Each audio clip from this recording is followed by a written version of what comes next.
días a todos los participantes. Los saludamos desde el Ministerio de Salud, de la Dirección General de Telesalud, Referencia y Urgencias. En el día de hoy tenemos la telecapacitación, fatiga visual y el uso de lentes correctores, la cual estará a cargo del magíster Carlos Chigne Moscoso. Él es médico oftalmólogo del Instituto Nacional de Oftalmología del Ministerio de Salud. Pedimos por favor a todos los participantes, si tienen alguna duda o consulta, pueden realizarle mediante el chat. Doctor Carlos, estamos atentos a su presentación. Muy buenos días. ¿Qué tal? Buenas tardes. Muchas gracias. Agradecer primero la invitación y la oportunidad de poder compartir un poco de información con ustedes. Para mí siempre es un tremendo gusto poder colaborar. El tema que nos reúne el día de hoy es un tema en relación a algo que estamos viendo mucho en la actualidad, sobre todo a raíz de la pandemia que ha cambiado el estilo de vida y la rutina de trabajo de muchas personas. El tema es fatiga visual y el uso de lentes correctores, y con todo el mayor gusto me presento, soy el magíster tecnólogo médico en optometría Carlos Chigne Moscoso.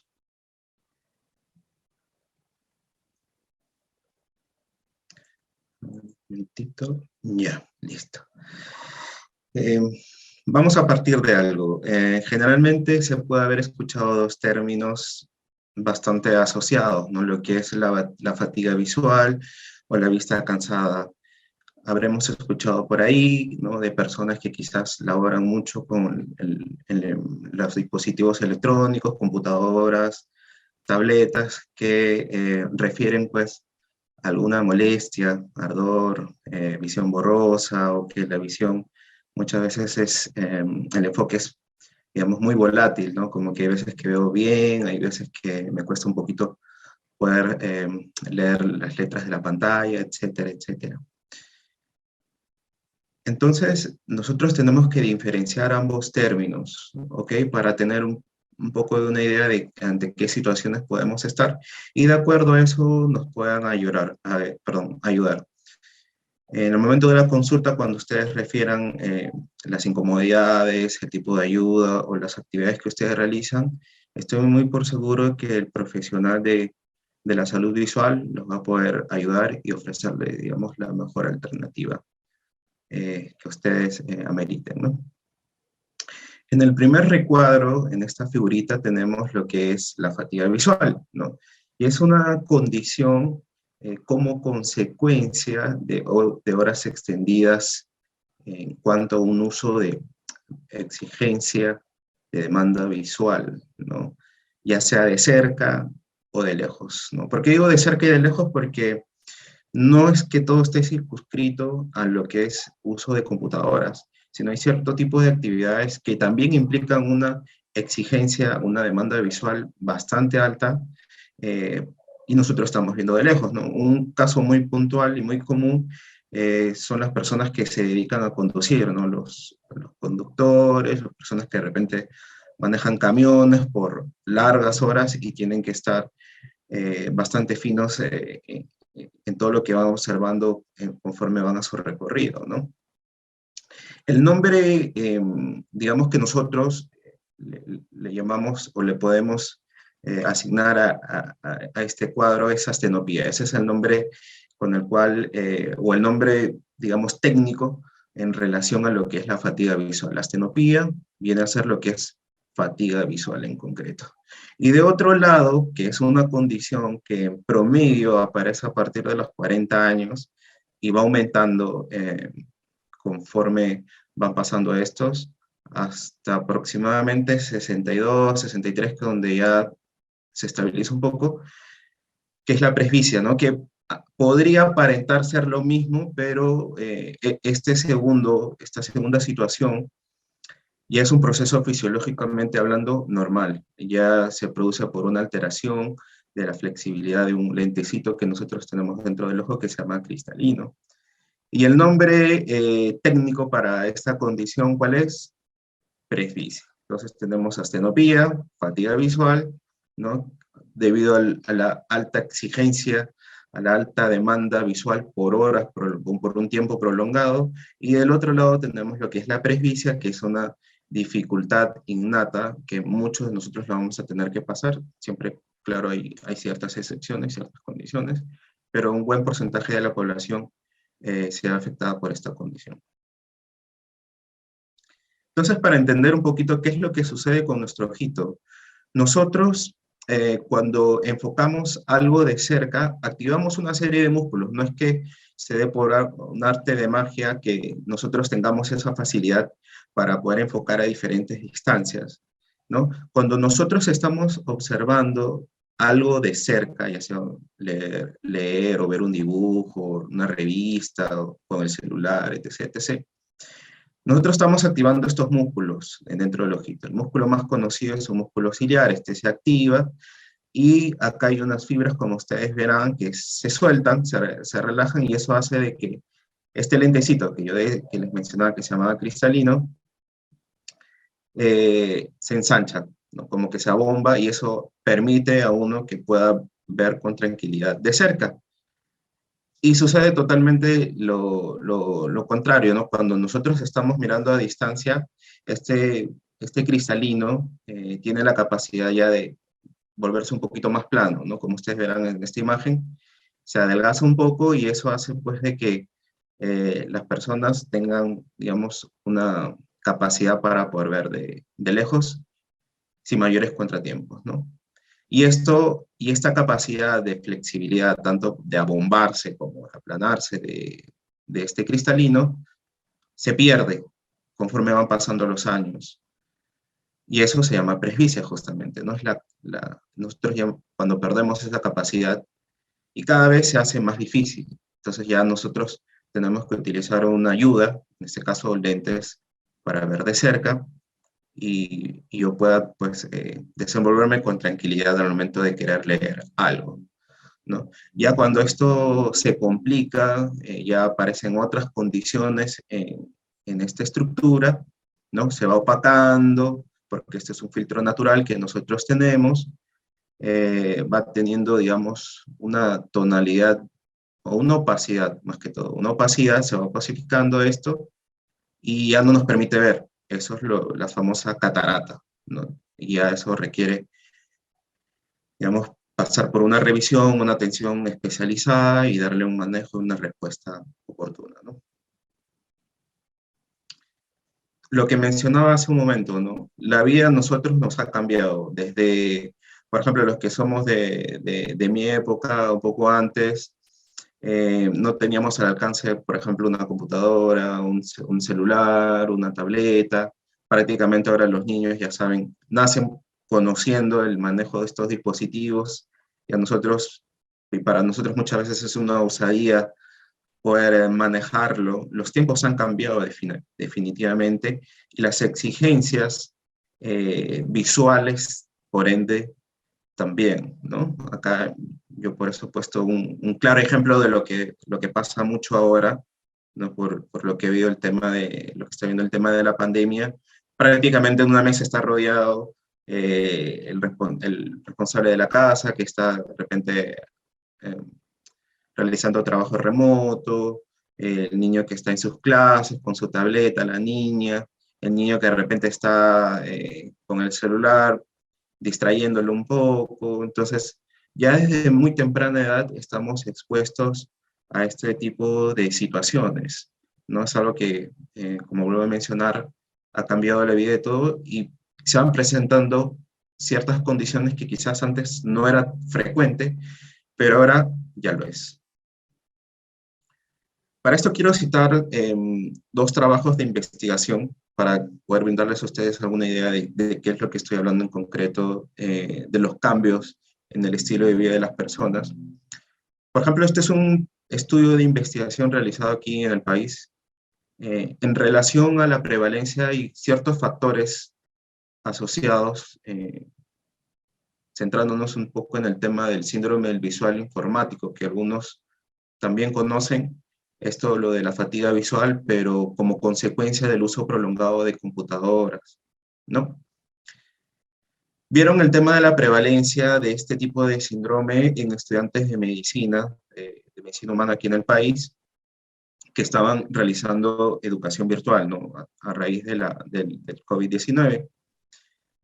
Y una información que comparto con ustedes fue de que en este estudio se determinó que había una prevalencia aproximadamente entre el 60-80% de estudiantes que habían desarrollado el síndrome visual informático, ¿no? Lo que era una fatiga visual, mayormente pues en el sexo masculino, en la edad de 16 23 años, ya que este grupo estaba expuesto más de 6 horas frente a una computadora o también 5 horas adicionales con el celular, ¿no? Y esto, digamos, en relación a estudiantes, ¿no? O sea, para que ustedes tengan una idea, ¿qué es lo que podría o cuántas horas estaría expuesta una persona que de repente trabaja en oficina y está mucho más tiempo en la computadora viendo los trámites y que a la par también tiene que estudiar? O sea, ¿se imaginan el número de horas que ha tenido que estar expuesto? Yo he visto pacientes que tranquilamente estaban bordeando quizás las 14, 15 horas de horas continuas de uso de computadora, ¿no? Porque por esas circunstancias de la vida eran personas que quizás trabajaban y estudiaban a la vez.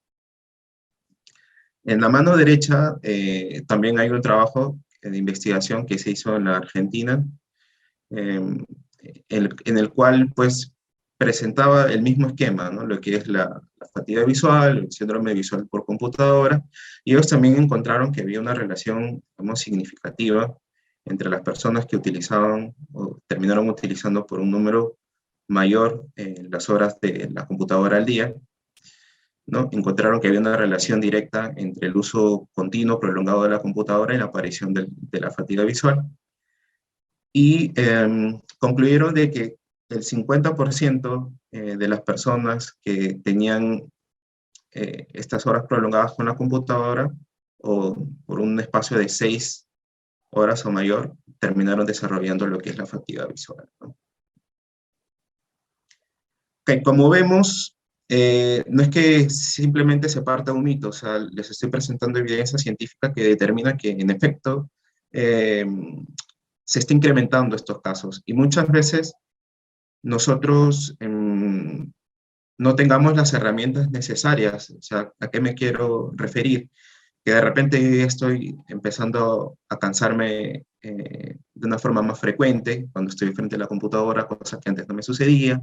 De repente siento más ardor en los ojos, de repente ya estoy perdiendo o tengo estos problemitas de capacidad de enfoque y no tengo una idea en concreto de qué puede estar sucediendo. No es tampoco que me alarme, ¿ok? Pero sí es bueno, digamos, este tipo de charlas para poder nosotros llegar a las personas y que quizás las personas que estén escuchando esta charla puedan retransmitir esta información, ¿no? O sea, si hay ayuda, si se identifica, hay ciertas condiciones. Y esto el tema de la alta exposición al uso de dispositivos electrónicos, no solamente ha tenido consecuencias a nivel visual, sino también ha tenido consecuencias mucho con un enfoque más global en otras áreas, quizás ahora muy particular en los casos de los niños concernientes al correcto desarrollo, ¿no? En el caso de interactividad con otros niños y, y, y otras condiciones, ¿no? Por poner un ejemplo. ¿Cuáles son las posibles causas para que parezca lo que es la fatiga visual, ¿no? Como lo había mencionado, actividades prolongadas con demanda de visión cercana, hay una acción de los músculos para lo que es la acomodación, lo que estábamos viendo, esa capacidad para poder enfocar en diversas distancias, actividades prolongadas en visión lejana, ¿no? Por ejemplo, conducir un auto, generalmente los que hacen viajes interprovinciales quizás, o conductores, etc. Las personas que se dedican a lleno a esto, el tema de conducir un vehículo. El ojo seco, hay una disminución del parpadeo, y eso también tiene está comprobado científicamente, que la cantidad de parpadeo disminuye, cae prácticamente la cantidad. Y ustedes me preguntarán por qué es importante el parpadeo. El parpadeo es sumamente importante porque lo que hace entre cada parpadeo es renovar la capa lagrimal, ¿no? Es una capa transparente, pero eh, es importante porque mantiene en óptimas condiciones la superficie ocular. Es como nuestra capa de ozono, como lo estaba mencionando. Y cada vez que yo parpadeo eso se renueva, se renueva, se renueva. Pero ¿qué pasa cuando la frecuencia del parpadeo disminuye? Entonces hay una mayor exposición de la superficie ocular. Ya esta capa es muy débil, es como que si tuviera agujeros y por ciertas áreas empieza ya con el tiempo poder producir algún tipo de alteración a nivel de la córnea, ¿no? Quizás por eso yo siento el tema del ardor, muchas veces incluso llega al dolor, no es muy frecuente, pero puede suceder. Para eso requiere una atención personalizada. ¿Cuál es la frecuencia normal de parpadeo? Es aproximadamente entre 12 y 15, ¿no? Por minuto, pero eso cae aproximadamente entre 3 a 5, parece mentira. ¿Y por qué disminuye el parpadeo? Porque yo estoy tan concentrado en poder seguir las letras, viendo la información, sobre todo si tengo regular actividad, una alta exigencia que requiere mucho de mi atención y mi concentración. Parece mentira, pero inconscientemente mi frecuencia de parpadeo disminuye. ¿Por qué? Porque estoy tratando de fijar, de capturar la imagen, lo que estoy observando. Entonces, ese es un tema que obviamente va a terminar afectando mi salud visual, ¿no?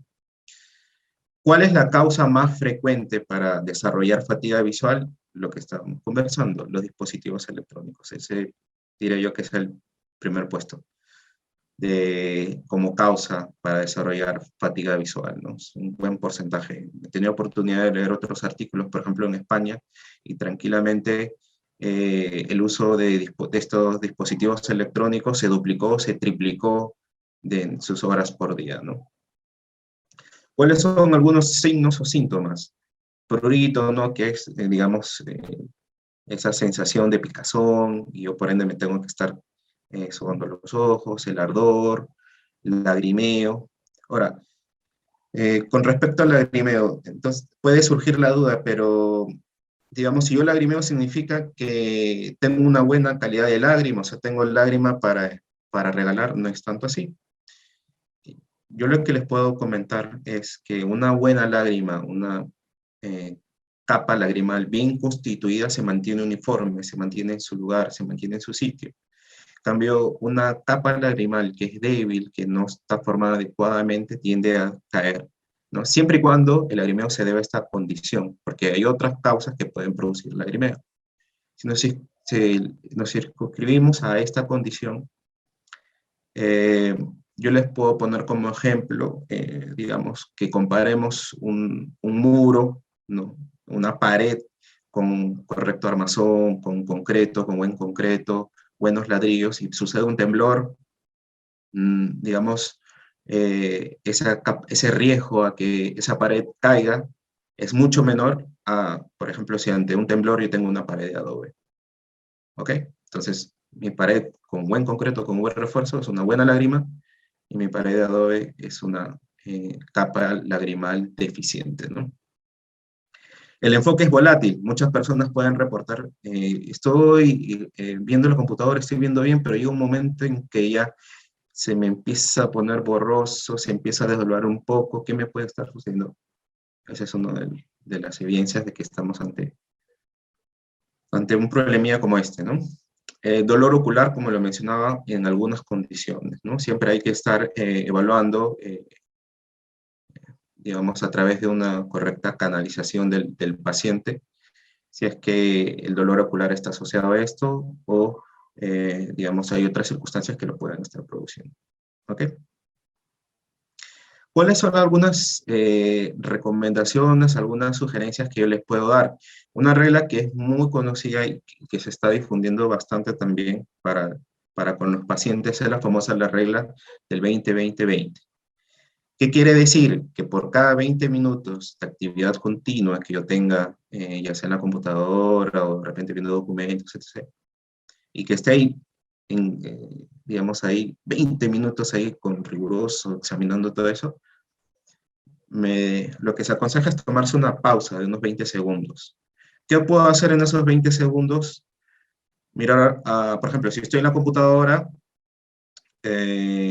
mirar, pues, no sé, hacia lo lejos, hacia el rincón de la habitación, de repente mirar a otra distancia que no implique la computadora, ¿no? Ese cambio de visión va a hacer de que el músculo tenga, digamos, un descanso, una pausa, ¿no? ¿Cuáles son las, digamos, distancias que van en relación al uso de ciertos dispositivos electrónicos? ¿No? Por ejemplo, el uso de celulares a unos 30 centímetros, las tabletas 40, las computadoras 50 centímetros en promedio. Ojo, no es una regla de oro, no es una regla de oro, o sea, que lo debo cumplir ya 20 minutos. Lo ideal es que, si es que está en sus posibilidades, se pueda hacer, pero si no, poder, digamos, hacerle un pequeño cambio, pero incorporarlo a nuestro esquema de trabajo, ¿no? Tratar de, digamos, adaptarlo a nuestra realidad y poder hacerlo, ¿no? Eso les va a ayudar definitivamente bastante. Hay otra área que es conocida como el yoga ocular, ¿no? Que son ejercicios que se recomiendan, así como estiramientos que nosotros hacemos. Y esto va de mucho en relación a lo que es la ergonomía, ¿no? La posición correcta como nos sentamos, ¿no? El tema de las luces, cómo deben estar proyectadas, todo eso, toda esa serie de factores suman para nuestra conveniencia, ¿no? ¿Qué puedo hacer, digamos, en esto, por citar algún ejercicio, ¿no? Taparme los ojos, mirar de izquierda a derecha, mover en diagonal, movimientos circulares del ojito, mover hacia arriba, hacia abajo. O sea, como ustedes están viendo, estoy teniendo, digamos, movimientos, dinamismo, cambios que eso benefician, ¿no? Es como, por ejemplo, yo estoy sentado y de repente estoy 5 horas, 6 horas y me empieza a doler la columna y todo eso, me empieza a incomodar. Y usualmente, ¿qué es lo que recomiendo? No se pare, de repente tome una pausa, puede ir al baño, estirar los brazos, ¿no? Un poco la espalda, ¿no? Son movimientos que le van a traer beneficio a nuestra salud. El parpadeo, es importantísimo el parpadeo, trate de parpadear más seguido. La ingesta de agua y una alimentación sana son una clave fundamental, no solo para los ojos, sino creo que es para la salud como tal, ¿no? Y bueno, el uso de gafas, ¿no? Y eso es lo que se está viendo actualmente bastante, ¿no? Personas que clínicamente ven bien, tienen un buen nivel de visión, pero optan por el empleo o de usos de gafas con ciertas protecciones en las lunas. Y estas personas reportan que se sienten más descansados por la actividad que ellos realizan, ¿no? Son altas exigencias. Algunas imágenes que quiero compartir con ustedes, ¿no? El tema de la ergonomía, como lo estaba mencionando, es importante, la inclinación del antebrazo al brazo en la mesa cuando trabajo en la computadora, la posición de los tobillos, ¿no? De la cabeza, la inclinación. Parece mentira, pero son quizás muchas cosas que nosotros pasamos por desapercibido, pero que todo eso suma y contribuye para una correcta ergonomía, o sea, unas buenas condiciones de salud, en este caso laboral, no ocupacional. El tema de la proyección de la luz, siempre se recomienda que no caiga o no repose sobre nuestros ojos, no impacte sobre nuestros ojos, sino a lo que nosotros estamos observando. La iluminación, obviamente eso ayuda mucho, la correcta iluminación, las características de la iluminación, ¿no? Tomando en consideración si soy una persona que quizás trabaja en oficina, y, y trabajo por horas prolongadas. Entonces, todas estas cositas que ustedes ven, ¿no? Acaba el tema del parpadeo, lo que estaba mencionando en ese momento. Todas estas cositas quizás ya no se pueden cumplir porque muchas personas de lo que hacían su trabajo presencial en las oficinas han pasado a hacer el trabajo en la casa, ¿no? Entonces, no muchas veces las habitaciones de una casa tienen la misma implementación, una implementación adecuada en comparación, por ejemplo, en una oficina. ¿no? Y en diferentes ámbitos, en realidad, porque no es que solo sucede en oficinas, sino también en otros ámbitos laborales. Y lo que he hecho es, digamos, nosotros hemos tenido que adaptarnos a esa situación, en realidad, ¿no? Tratar de poder adecuar nuestro ambiente de trabajo a, para poder seguir laborando, ¿no? Muchas veces hemos podido eh, desarrollarlo de una forma óptima, pero también hay otras personas que quizás estén teniendo consecuencias actualmente, ¿no? Esto todo lo que es la postura, la posición de las luces es sumamente importante. Y en realidad hay mucha información en Internet que ustedes pueden ver. Siempre lo que yo sugiero es que sea de fuentes confiables, toda esa información que ustedes puedan ver y puedan incorporarlo, ¿no? En todo caso, también es digamos, lo que se sugiere, el tener una referencia o una indicación de un profesional calificado. Ahora, esto es, digamos, un apéndice que quiero tratar o manejar con respecto a lo que es la fatiga visual. Concerniente a los lentes, ¿qué ha sucedido? Entonces, si bien antes quizás el término antirreflejo o antirreflex no era muy conocido o estaba haciendo conocer, vemos que prácticamente buen porcentaje de la población sabe de ese término, conoce de ese término y quizás sepa mucho para qué sirve este tratamiento del antirreflex. Y además lo que en la actualidad está muy en boga es lo que es la famosa luz azul, ¿no? Quizás ustedes cuando hayan ido a consultar o de repente hayan tenido un familiar que esté viendo la opción de poder utilizar anteojos, le hayan sugerido poder incluir este filtro azul, ¿no? Que es recomendable para personas que trabajan mucho con dispositivos móviles. Entonces, yo lo que les puedo decir en concreto es que son muy buenas alternativas. De hecho, sí, yo he tenido pacientes que les va muy bien, pero lo importante es que debe ser, digamos, con una correcta orientación, una orientación oportuna, de un profesional que pueda determinar en base a lo que el paciente está reportando, sugerir la opción que más se acomode, que más sea indicada para el caso particular del paciente. Porque, ojo, no todos tenemos el mismo tipo de actividades en nuestro día a día, se van modificando. Entonces, las recomendaciones en realidad son particulares. ¿Ok? Entonces, para que ustedes tengan, digamos, un punto de comparación, por ejemplo, en una noche, ¿qué es lo que se podría ver en una luna con este sistema o este tratamiento del antirreflejo y con lentes convencionales que no lo tengan? Entonces, esto puede dar una idea, o sea, de qué tan beneficioso es realmente el tema de ciertos tratamientos. ¿Ok? Esto es de una manera un poco gruesa para que ustedes puedan identificar la diferencia, ¿no? Entre, por ejemplo, esto es igual, una luna que no tiene antirreflejo y una luna que sí lo tiene, ¿no? Entonces, acá están niños con lo que es el antirreflejo y el filtro azul, quizás. Y bueno, esto es lo que observamos, ¿no? Y algo que obviamente no se sugiere hacer o no se recomienda, ¿no? Muchas personas tienden a utilizar computadores o o les gusta pasar horas prolongadas viendo televisión con la luz apagada. Esa es una costumbre que quizás se remonta de hace muchos años, pero lo que ahora se recomienda es que no se haga, o la medida que sea posible, se reduzca lo más mínimo, porque eso en vez de, bueno, puede sentirse bonito, ¿no? Porque da una concepción de que estuvieras en un cine, o te sientes más relajado o acompañado. Pero ahorita les voy a explicar qué influencias trae este tipo de actividades, este tipo de luz.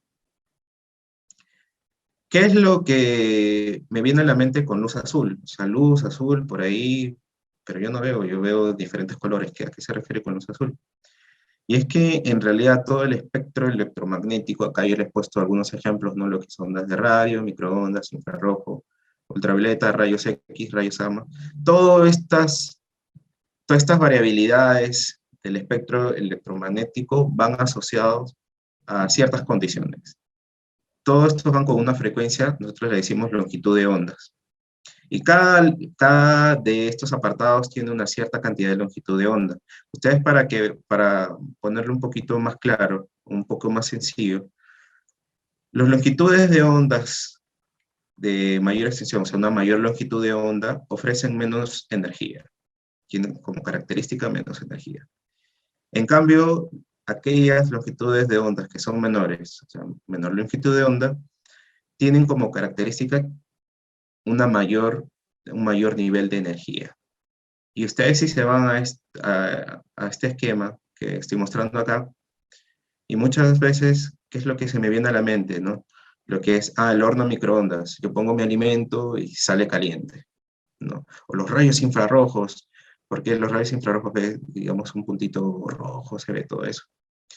O lo que nosotros tenemos en casa, ¿no? Algunos calefactores, a base de energía, terminan transformándolo en calor. Pero en estos dispositivos tiene una coloración roja, porque obviamente a nosotros, como es una luz invisible, ¿ok? Porque es algo que ya nosotros no lo vemos, pero los fabricantes lo acompañan de esta tonalidad de color. ¿Para qué? Porque yo de repente por X motivos no sé que estoy ante una calefacción eléctrica, un calefactor eléctrico, yo puedo poner mi mano ahí, ¿no? Ahí no veo nada, o lo rozo por ahí el objeto, y me puedo resultar quemando, ¿no? Entonces, por eso van acompañados de ciertos colores que nosotros no necesariamente lo vemos, pero para usos de cuidados y ciertas normas internacionales de seguridad se tienen que asociar a estos tonos de colores, ¿no? Y en esta tabla ya está un poco más descompensado, ¿no? El tono violeta, azul, verde, amarillo, naranjado, rojo, que hay unas siglas, NM, o sea, para compartirlo con ustedes, un nanómetro. Y como ustedes verán, acá va 400, 450, o sea, son menores en comparación a este rojo, ¿no? 620, 780. Todo este bloque, de lo que está violeta hacia la zona superior, que son longitudes de ondas más cortas, producen mayor energía. Y lo que está del otro lado, del rojo hacia el otro lado, producen menos. En estos dos lados, nosotros no podemos visualizar, pero en este espectro visible, sí son las diferentes tonalidades que nosotros vemos. Por ejemplo, no es que la luz salga blanca o amarilla, tiene una serie de colores, pero que obviamente se van descompensando y eso nosotros nos permite pues, poder ver ciertos objetos de diferentes colores. Ahora, la luz azul tiene beneficios y tiene algunas desventajas. Por ejemplo, la luz azul está aplicada a diferentes áreas, ¿no? Y acá yo les he puesto una imagen de lo que emplean los cirujanos dentistas, que es el uso de luz halógena, ¿no? Muchas veces hemos visto de que de repente nos ponen dispositivos y que ese dispositivo tiene una mica, un filtro, y los cirujanos también se ponen como unos gafas de colores, ¿ok? Generalmente de esta tonalidad media roja, amarilla. Y eso se pone en el momento que nos están colocando esta luz y a nosotros también como pacientes algunas veces también nos ponen. ¿Cuál es la finalidad de esta luz? ¿Por qué lo utilizan? Es básicamente para poder realizar o acelerar el proceso de endurecimiento de las sustancias o los compuestos que nos colocan en el diente. Entonces, ya no es como antes que de repente uno tenía que esperar 3, 5 horas para poder ingerir algún alimento. Entonces, esta luz acelera ese proceso. Y obviamente eso optimiza los resultados en el paciente. ¿Qué otra cualidad tiene? Por ejemplo, algunas personas que van a estos centros para poder broncearse de forma artificial, ¿no? Se colocan unos cubículos grandes con una luz media azulada, ¿no? Y se ponen unas gafas para poder broncearse. Eso es, por ejemplo, una actividad que se realiza con el empleo de este tipo de luces, ¿no? A eso es a lo que me refería, en este caso, con las ventajas, ¿no? Las ventajas es que, obviamente, pues, en el caso, por ejemplo, de ciertas actividades de profesionales de salud, acelera el proceso, lo hace más dinámico, lo optimiza el resultado. Y en el caso, digamos, por un tema de estética, una persona que quiera realizar un bronceado, Entonces, la luz termina, digamos, brindando esos beneficios, ¿no? Y ya no estás expuesto a un lugar o que vayas a la playa y pasas por horas extendidas para poder eh, adquirir algún tipo de bronceado, ¿no? Esas son ventajas que tienen con el tema de la luz azul. Pero, ¿qué es lo que afecta o cómo afecta la luz a los ojos? Eh, Acá hay trabajos de investigación. No es que, digamos, sea pleno y un consenso a nivel internacional de que el uso o el empleo de este tipo de luz eh, vaya a afectar a todos los ojos, ¿no? O sea, hay trabajos científicos que están evidenciando de que la alta exposición o la exposición prolongada podría con el tiempo conducir a alguna posible alteración en la retina, lo que es el envejecimiento de esta, ¿no? Podría, digamos, desencadenar una condición que se llama una degeneración macular relacionada a la edad, ¿no? Que es la mácula, es la zona donde nosotros tenemos la visión más fina, donde nosotros observamos con detalle. Eso en algunas personas, debido a la edad, se tiende, digamos, a deteriorar un poco, ¿no? Entonces ya requiere un tratamiento especializado. Estos trabajos de investigación han determinado posibles, entonces no es concluyente y posiblemente esto le digo porque quizás ustedes vayan a acceder a información o de repente les puedan brindar este tipo de información que si es que no utilizas el filtro azul, vas a tener problemas en tu retina. En eso se está trabajando, se está investigando. Como lo vuelvo a comentar, no es algo aún que está concluyente y aceptado de forma en el ámbito internacional como algo que sí o sí va a pasar, sino que es algo que se está estudiando y se está esperando encontrar nueva información. Pero de todas maneras es importante mencionarlo porque eso va acompañado a los cuidados que nosotros podamos tener con el empleo de dispositivos electrónicos, ¿no? Que tantas horas expuestas estamos y si no estamos protegiendo adecuadamente. Lo que sí, bueno, está prácticamente demostrado que es el tema de la fatiga ocular, ¿no? ¿Y qué es lo que se puede hacer? ¿No? Muchas veces se recomienda el ajustar el brillo de los dispositivos, ¿no? Disminuir el brillo, la luz que ésta pueda tener, entonces el contraste, eso de todas maneras mejora y reduce pues, ¿no? la exposición que pueda tener una persona ante el uso de estos dispositivos. Puede alterar el ritmo circadiano. ¿A qué se refiere con esto? No sé si les ha pasado que de repente ustedes no hayan tenido, no, tengan un poco de dificultad para poder dormir y empiezan a ver televisión o empiezan a ver una película con el celular y se dan cuenta que en muchos casos, en vez de conciliar o encontrar el sueño, terminan más despiertos y se enganchan con una serie, con una película y me dicen, ¿y qué pasó? Y eso va en relación al ritmo circadiano. Entonces ya es algo nosotros de manera inconsciente que es de día, eso implica que tengo que despertarme, que tengo que hacer ciertos tipos de actividades y cuando ya está oscureciendo, ya eso, nuestro organismo como una forma inconsciente está buscando ya el poder descansar, ¿no? Eso es el ritmo del circadiano. Y muchas veces el empleo de estos dispositivos con lo que es la luz azul puede alterar y producir finalmente ese efecto que les estaba mencionando, ¿no? Que en vez de conciliar el sueño, te da más insomnio, ¿no? No sucede en todos los casos, pero se puede dar. ¿Qué podemos para, qué podemos para poder protegernos o para poder proteger nuestros ojos con respecto a esta luz? ¿No? Reducir el tiempo de exposición en la pantalla, ¿no? Realizar algunos ejercicios de estiramiento, etc. Tomar algunos descansos frecuentes, ¿no? Pausas, lo que estaba mencionando el famoso 20-20 o la aplicación del yoga ocular. El uso de filtros, que muchos de estos dispositivos lo tienen. Ustedes pueden buscar en sus celulares, quizás tengan la opción activar modo nocturno. Entonces, al activar el modo nocturno con una sensible pulsación del botón, ya empieza a reducir el brillo, el cambio del contraste, entonces la cantidad de brillo disminuye, obviamente yo puedo seguir viendo, ¿no? Y eso también va en relación a lo que es la manipulación de los colores que nosotros podamos ver. El empleo de gafas, ¿no? Inclusive algunas personas que no necesitan graduación, pero como un modo de protección debido a las características laborales que tienen, entonces es una buena opción, ¿no? Definitivamente.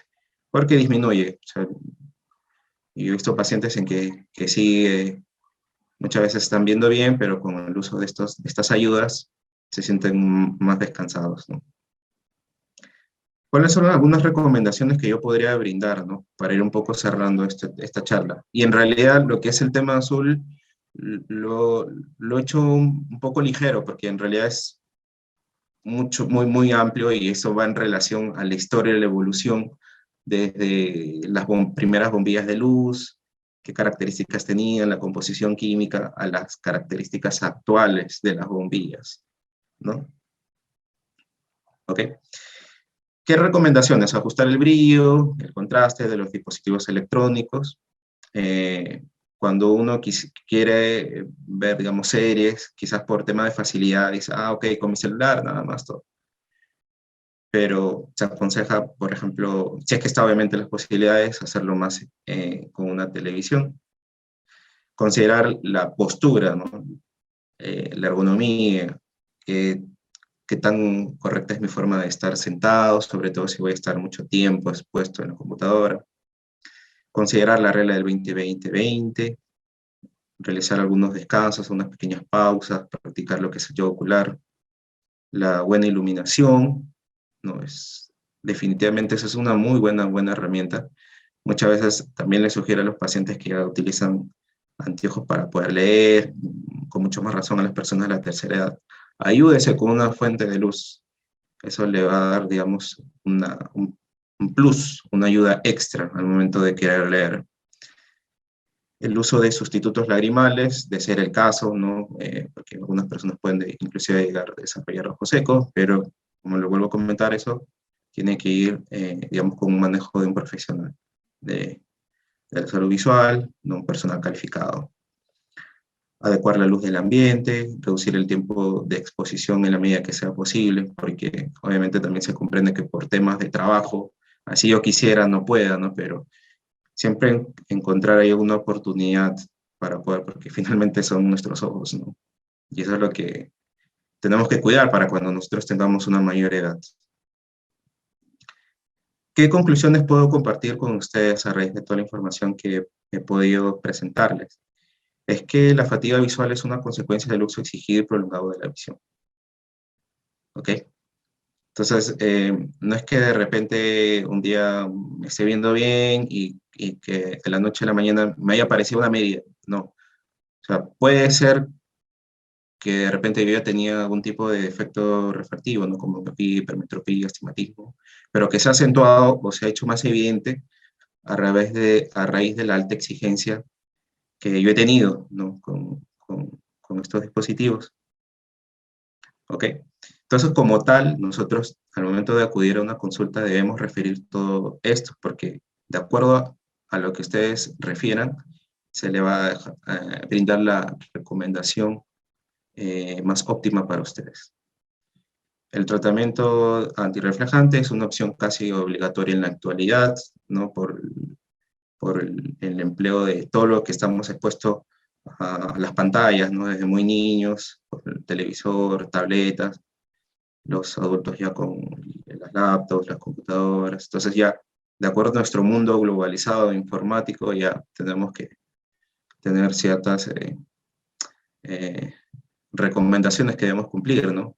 Como antes, quizás no era algo tan difundido el uso de cremas cuando iba a la playa, ¿no? Protectores solares, ahora ya es, y he visto muchas personas que lo emplean y eso es algo muy bueno porque todas estas ideas, todas estas sugerencias que se le está brindando a las personas están siendo incorporadas en su estilo de vida. Y eso es bueno porque obviamente nos tenemos que cuidar y sobre todo ir de la mano con con las condiciones que se van presentando conforme van pasando los años. La luz azul es un nuevo episodio a seguir investigando, lo que estaba comentando. No es, digamos, algo definitivo, hay aún mucho trabajo por hacer, inclusive en los trabajos de investigación hacen hincapié en eso, que eso hay que seguir investigando porque se va a encontrar nueva información, quizás se vaya a actualizar, algo que se menciona en primera instancia ya no será, etc. Y valorar las ventajas y desventajas que esta tiene, ¿no? Ya saben, una rutina dinámica y correcta puede ser de mucha ayuda para nuestra salud, así que por favor a considerarlo.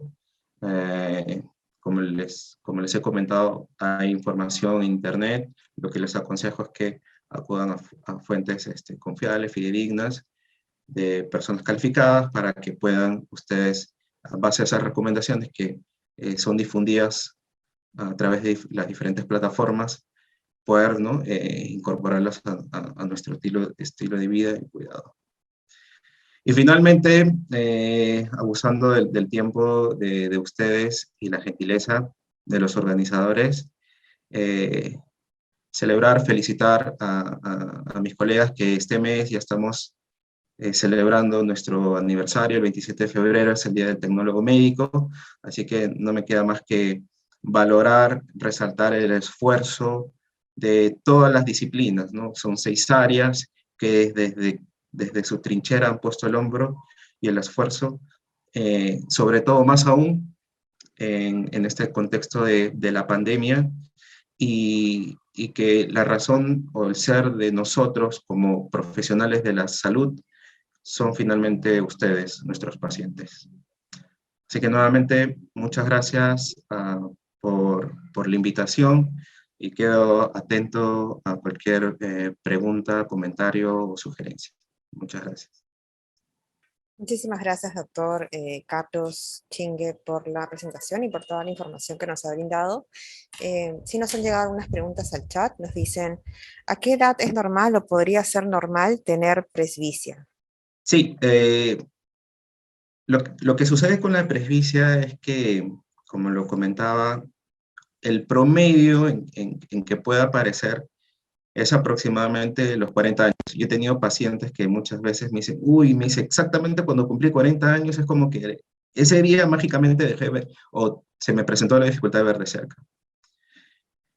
Pero yo he visto pacientes que pueden empezar a los 38, hay otros que llegan a los 50 y todavía ven de cerca, como lo mencioné, es un estimado, no es que suceda a todas las personas les vaya a suceder a esa edad, eh, pero ¿qué es lo que yo puedo tener, digamos, como un tip o una ayuda para poder reconocer esto? Es que de pronto yo empiezo a alejar el texto, o sea, por ejemplo, de lo que antes veía normal a esta distancia, ¿no? Yo lo alejo, lo pongo más. Entonces, y algunos, bromeo algunas veces con las circunstancias, y le digo a los pacientes, no esperen a que ya les falte el brazo para poder extender su libro o su revista o lo que estén viendo. Entonces, si yo ya empiezo a extender mi brazo o sea, el documento, empiezo a alejar el documento para poder enfocar, esa es una primera evidencia que estamos digamos, ante la presbicia. ¿Quiénes son los que se exceptúan esa regla? En el mayor de los casos, en un buen porcentaje, son los pacientes que tienen miopía. Un paciente con miopía, sobre todo si lo ha tenido de niño, siempre ha tenido el dilema que ha visto borroso de lejos, pero de cerca ha visto claro, y eso se mantiene en muchos casos cuando llegan a esta etapa de la presbicia. Entonces yo le digo, es como que un beneficio a tantos años de haber estado viendo borroso de lejos, ¿no? Ya, mientras que otros que, como yo, por ejemplo, que yo veo muy bien por el momento de lejos, pero ya sé que cuando esté entre los 40, 45, ya voy a tener que, lo más probable, utilizar ayuda de cerca. No es algo para que asustarse, para que alarmarse, es un proceso normal de la vida. Lo que sí tenemos que acercarnos a un profesional oportunamente para que nos pueda brindar una evaluación de acuerdo a eso, las recomendaciones del caso. Preguntan también, ¿a partir de qué edad es recomendable las resinas con filtro azul y por qué? Sí, mira, esa es una muy interesante pregunta. Como yo lo comentaba, les voy a hablar desde mi punto de vista, porque hay diferentes posiciones, ¿no? ¿Qué se tiene que considerar realmente, no? En base a qué nosotros sugerimos recomendamos el uso del filtro azul. Y ojo, no se debe confundir el filtro azul con el sistema del antirreflejo. El filtro azul, como lo menciono, es un filtro, o sea, toda esa luz azul que sale proyectada de los dispositivos electrónicos se bloquea con ese filtro, ¿ok? Pero lo que yo particularmente considero es que tengo que valorar, o sea, si te tengo ante una persona y a esa persona, ¿qué tanto tiempo está expuesto a un dispositivo móvil, a una computadora, etc.?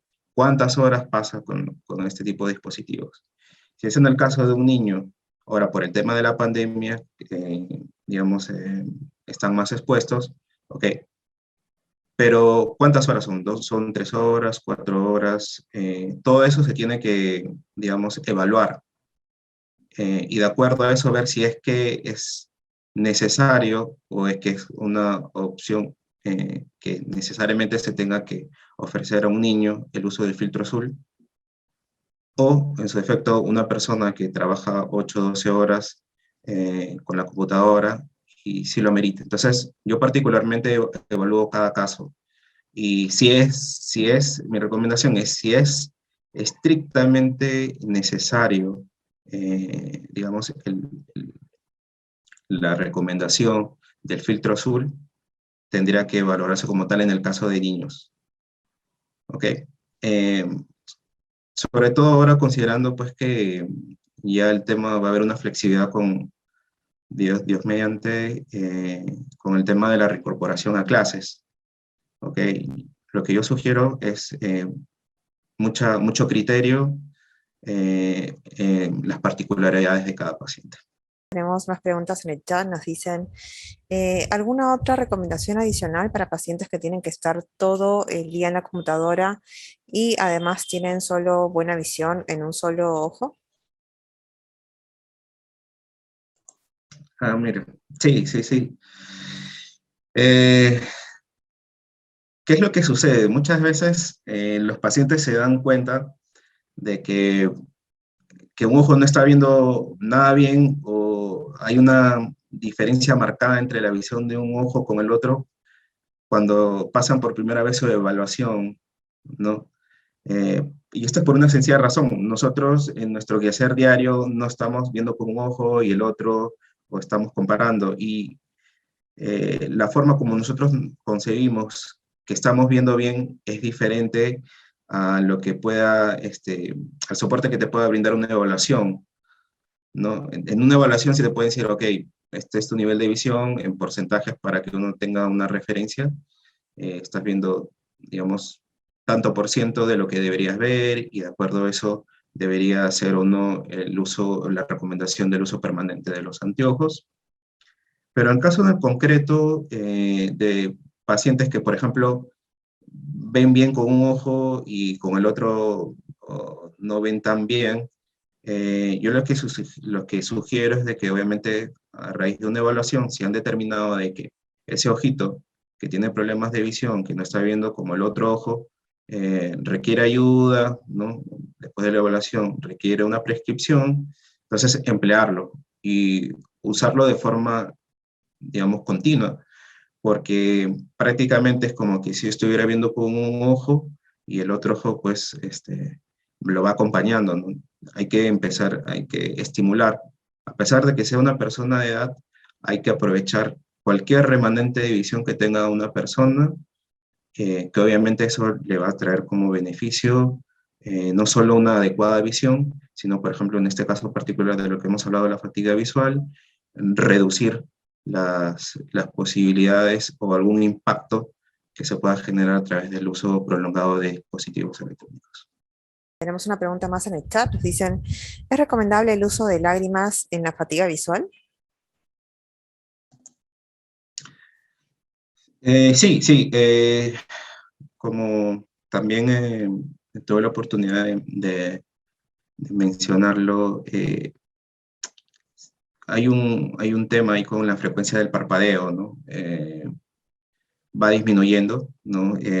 La frecuencia se hace tan baja que parece mentira, las características de la capa lagrimal, del film lagrimal, se va empobreciendo, y eso hace que con el tiempo vaya mermando en la salud ocular, ¿no?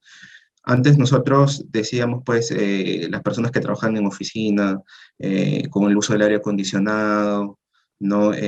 Son las personas que exclusivamente, o en su mayoría, tienden a desarrollar ojo seco, pero hemos visto de que los niveles se han ido incrementando. Muchas veces aparecen personas que presentan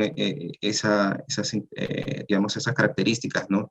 De una capa lagrimal baja, de no tan buena calidad, y eso hace de que en los casos particulares de esas personas se requiere el uso de sustitutos lagrimales o lágrimas artificiales o lágrimas naturales, como muchas veces se les denomina. eh, pero eso sí, o sea, tiene que ser algo recomendado por un profesional calificado de la salud visual que determine, en este caso, en la particularidad del paciente, si se aconseja el uso de sustitutos lagrimales. ¿Ok? Si es que va y subsana digamos, el inconveniente con el uso en este caso, lentes con antirreflex, con el filtro de luz azul, y la respuesta es favorable, entonces vamos con esa alternativa, ¿no? Pero del otro lado, el uso de sustitutos lagrimales. Eso tiene que ser, digamos,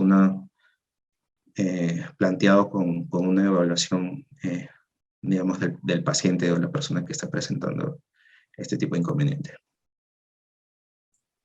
Bien, muchísimas gracias nuevamente, Magister Chigne Moscoso Carlos, por responder todas estas preguntas. ¿Tendría alguna recomendación final para todos los que nos están viendo? Sí, sí, que definitivamente esto es algo que está en boga. Esto es algo que está presentando o se está incrementando considerablemente por los factores que se están suscitando a nivel mundial. No es para generar algún tipo de alarma, pero sí, si tienen la oportunidad de poder compartir información, de lo que recomendar estas diferentes charlas concernientes a lo que es la fatiga visual, sugerir eso, ¿no? Para que la persona que esté presentando este tipo de inconveniente pueda tener una evaluación y una atención oportuna, y por ende una recomendación, esto con el fin de evitar el impacto que genera el uso prolongado ante las pantallas. Considera eso en tema de adultos, y sobre todo mucho más aún en los niños, ¿no? El tema de no solo la salud visual, sino lo que involucra el desarrollo a nivel ya sea social, ¿no? Que finalmente, pues, podría generar algún tipo de impacto a futuro en ese niño. Así que esa es la recomendación del caso, acudir con su profesional más cercano, y bueno, cualquier cosa pueden encontrar, digamos, diferentes charlas o pláticas relacionadas no solo a este tema, sino a lo que es la salud ocular en la plataforma institucional. Muchas gracias nuevamente por la invitación, y encantado de poder compartir esta tarde, y encantado también de poder en una siguiente oportunidad colaborar con ustedes.